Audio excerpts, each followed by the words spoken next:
Part 9 of IBC Amendment Act 2026, Creditor-Initiated Insolvency Resolution Process, CIIRP. So detailed FAQ. What is Creditor-Initiated Insolvency Resolution Process? What is CIIRP? The Creditor-Initiated Insolvency Resolution Process is one of the most significant reforms introduced by the Insolvency and Bankruptcy Code Amendment Act 2026. The new chapter 4A, section 58A to 58J has been inserted into the code to establish a distinct insolvency resolution mechanism which is initiated directly by eligible financial creditors. Unlike the traditional corporate insolvency resolution process, which begins only after the admission of an application by adjudicating authority, CIIRP enables eligible financial creditors to initiate the process by following statutory process prescribed under the amended code. So the objective is to ensure the faster resolution of stressed companies and reduced litigation, early intervention before value erosion, lower burden on the NCLT, improved recovery for creditors. So which corporate debtors are eligible for CIIRP? Section 58A empowers the central government to notify the categories of the corporate debtors eligible for CIIRP. Eligibility may be based on value of assets and the level of income, category of the creditors, amount of debt, any other category notified by the central government. CIRP cannot be initiated against the corporate debtor already undergoing CIRP or already undergoing liquidation, or which has completed CIRP or PPIRP or CIIRP during the previous 3 years. So this ensures that repeated insolvency proceedings are avoided. Who can initiate the creditor-initiated insolvency resolution process? Only eligible financial creditors belonging to such class of financial institutions as may be notified by the central government are entitled to initiate CIIRP.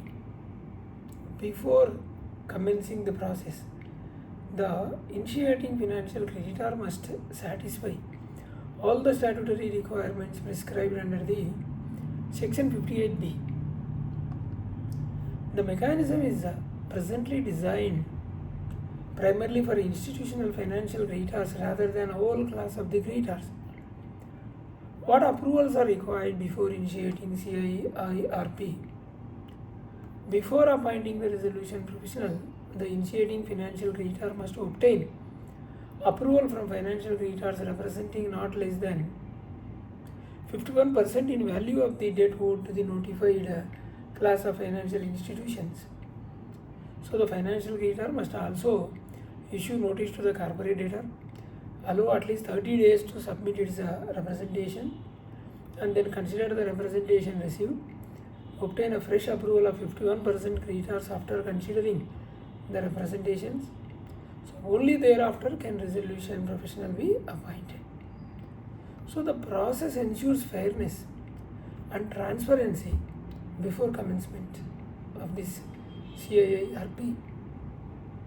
See, what rights does the corporate debtor have before commencement of this? Unlike the regular CIRP, the corporate debtor is given an opportunity to present its case before initiation. The financial creditor must inform the corporate debtor of the proposed initiation, allow at least 30 days for representation, consider the corporate debtor's response before proceeding further. This promotes a natural justice and may encourage settlement even before formal insolvency proceedings commence. When does the creditor-initiated insolvency resolution process actually commence? This actually commences from the date of the public announcement made by the resolution professional after fulfilling the statutory requirements under Section 58B. The resolution professional must make a public announcement, submit report confirming compliance with Section 58A and 58B, inform the adjudicating authority and the Insolvency and Bankruptcy Board of India. The date of the public announcement is treated as the creditor-initiated insolvency commencement date. Can the corporate debtor challenge the commencement of CIIRP? Yes. Section 58C provides the right to the corporate debtor to challenge the commencement of CIIRP before the adjudicating authority within 30 days from the commencement date. The NCLT may declare the process void if no default has occurred and convert CIIRP into a regular CIIRP if default exists but statutory requirements for CIIRP were not complied with. So this safeguard prevents misuse of the new mechanism. What is the timeline for completion of this CIIRP? 58D prescribes the strict timeline. The process must ordinarily be completed 150 days from the commencement date. Adjudicating authority may grant one extension of up to 45 days provided the resolution professional applies for extension.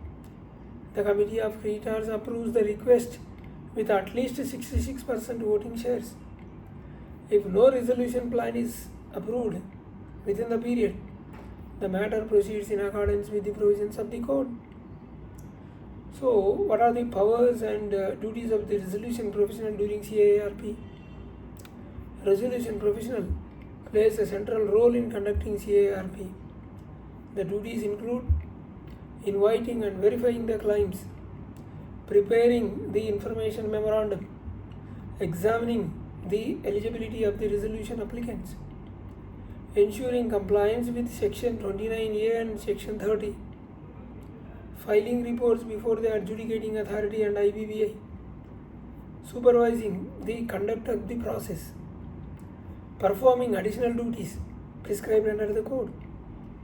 So these responsibilities are broadly similar to those of the resolution professional during CIIRP but are adapted to the CIIRP framework.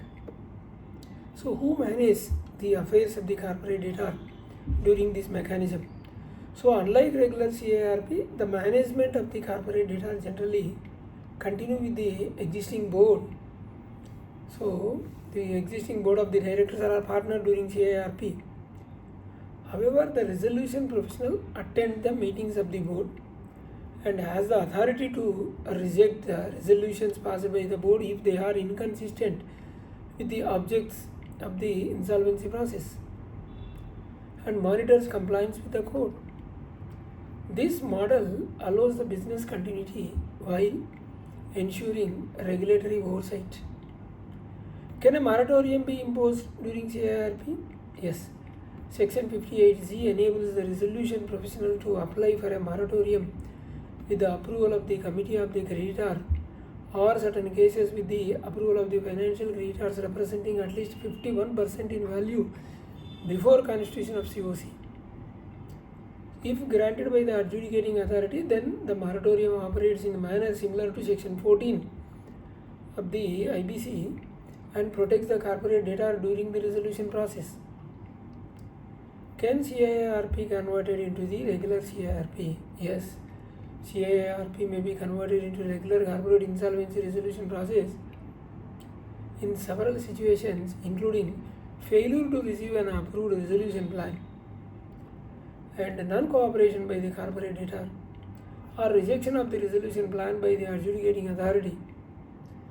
So the resolution of the Committee of Creditors with at least 66% voting shares seeking the conversion So upon conversion, the adjudicating authority may determine the stage from which the CIRP shall continue and appoint a resolution professional and interim as the IRP interim resolution professional or RP for CIRP. What are the advantages of introducing CIIRP? The advantage is several practical benefits we can say. Early intervention in stressed companies, reduced dependency on lengthy admission proceedings, lower burden on NCLT, faster implementation of the resolution plans, better presentation of enterprise value, greater participation of financial institutions, improved recovery for creditors, business continuity through existing management, and also flexibility to convert into CIRP wherever necessary. So it represents the proactive approach to insolvency resolution. Thank you.